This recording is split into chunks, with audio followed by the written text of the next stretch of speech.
प्लासी की लड़ाई में जितने लोग मैदान में लड़ रहे थे उससे ज्यादा लोग मैदान के बाहर खड़े होकर तमाशा देख रहे थे, लड़ाई का परिणाम सुनने की प्रतीक्षा कर रहे थे। देश के भाग्य का निर्णय होने जा रहा था, मगर उस निर्णय में सारा देश शामिल नहीं था। विदेश मंत्री के नाते मैं अफगानिस्तान गया था। आपको सुनकर ताज्जुब होगा, अफगानिस्तान के अपने मेजबानों से मैंने कहा मैं गजनी जाना चाहता हूं, गजनी। पहले वो मेरी बात उनकी समझ में नहीं आई, कहने लगे गजनी तो कोई टूरिस्ट स्पॉट नहीं है, गजनी में कोई 5 स्टार होटल नहीं है, गजनी में आप जाकर क्या करेंगे, गजनी में आप जाकर क्या देखेंगे। मैं उन्हें पूरी बात नहीं बता सकता था। मेरे हृदय में कहीं गजनी कांटे की तरह से चुभ रहा है। जब से मैंने गजनी से आए एक लुटेरे की कथा पढ़ी है और किशोरावस्था में पढ़ी है, मैं देखना चाहता था वो गजनी कैसा है। आपको सुनकर ताज्जुब होगा, महमूद गजनी का अफगानिस्तान के इतिहास में कोई स्थान नहीं है।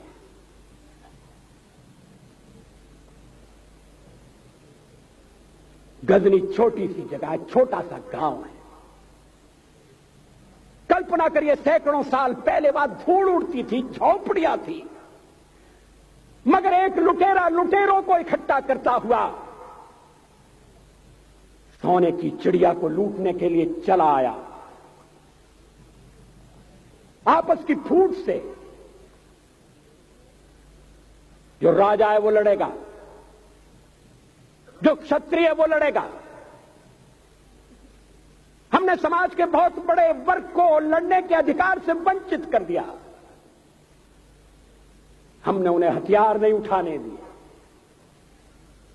मार्शल नॉन मार्शल के आधार पर हमने समाज को बांट दिया। वो लुटेरा सोमनाथ के मंदिर तक चला गया, पुजारी देखते रहे। मंदिर की पूजा भक्तों को करना पड़ती है, मंदिर तो एक प्रेरणा का केंद्र है। मैं देशपांडे जी की तरह से नास्तिक नहीं हूं,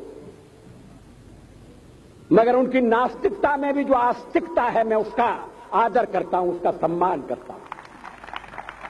वो जिस आत्मविश्वास से नास्तिक होने की बात कहते हैं, तो मैं उनसे कहना चाहता हूं वो सचमुच में नास्तिक नहीं है। जिसकी आस्तिकता है, जिसका विश्वास है, वो नास्तिक कैसे हो सकता है। विश्वास किसमें है ये बड़ी बात नहीं है, विश्वास है या नहीं। हमने समाज के बहुत से बड़े वर्ग को विश्वासहीन बना दिया।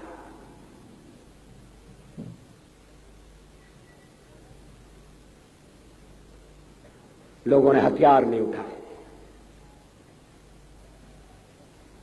वेद पढ़ने के दरवाजे बंद कर दिए। इसलिए हम पादाक्रांत हुए। अफगानिस्तान में मैंने एक बात और देखी। मुझे जिस होटल में ठहराया गया उसका नाम था कनिष्क। अफगानिस्तान एक मुस्लिम देश है। मुझे बड़ा ताज्जुब हुआ, मैंने कहा कनिष्क यहां कहां से आया। तो मेरे साथ अफगानिस्तान के विदेश मंत्री थे। मैंने कहा कनिष्क आपका कौन लगता है, कनिष्क से आपका क्या संबंध है। कहने लगे कनिष्क हमारा पूर्वज है, कनिष्क हमारा पुरखा है। He was one of our forefathers. मैंने कहा तब तो हमारे आपके पुरखे एक हैं। अफगानिस्तान के लोगों ने उपासना पद्धति बदली है, संस्कृति नहीं बदली। आज के भारत के परिवेश में यह सुनने के बाद थोड़ा विचित्र लगता है। हमारे यहां तो धर्मांतरण के साथ राष्ट्रांतरण होता है, ऐसा दृश्य दिखाई देता है। पड़ोसी देशों में ऐसा नहीं हुआ। अभी राम जन्मभूमि का मामला चल रहा है। एक विदेशी आए, कहने लगे राम जन्मभूमि का क्या झगड़ा है। हमने कहा इस पर विवाद हो रहा है कि श्री राम कहां पैदा हुए थे, और जहां पैदा हुए थे वो स्थान उनके मंदिर के लिए प्रयुक्त किया जाए या न किया जाए। वो इंडोनेशिया से आए थे, वो मुसलमान है। कहने लगे हम तो समझते थे कि राम के लिए सारे भारत में आदर होगा, सम्मान होगा। हमने कहा ये आपने कैसे समझा। कहने लगे आप तो इंडोनेशिया आ चुके हैं, इंडोनेशिया में बहुत से लोगों ने इस्लाम स्वीकार कर लिया, मगर श्री राम को विस्मृत नहीं किया, श्री राम को भुलाया नहीं। इंडोनेशिया के बाली द्वीप में 1 महीने रामायण की लीला होती है।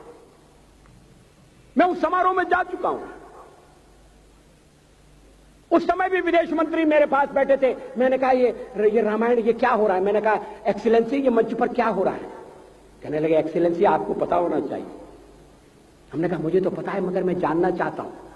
कहने लगे ये रामायण है, ये राम है, ये लक्ष्मण है, ये सीता है। हमने कहा इनसे आपका क्या संबंध है, आप तो मुसलमान हैं। कहने लगे हमारा संबंध बहुत पुराना है, हमारा तब का संबंध है जब हम मुसलमान नहीं हुए थे। थाईलैंड की राजधानी अयोध्या कही जाती है। थाईलैंड के राजा को आज भी राम कहा जाता है। सावरकर जी ने हिंदू राष्ट्र की बात की, हिम्मत के साथ। बुनियादी तौर पर भारत हिंदू राष्ट्र है,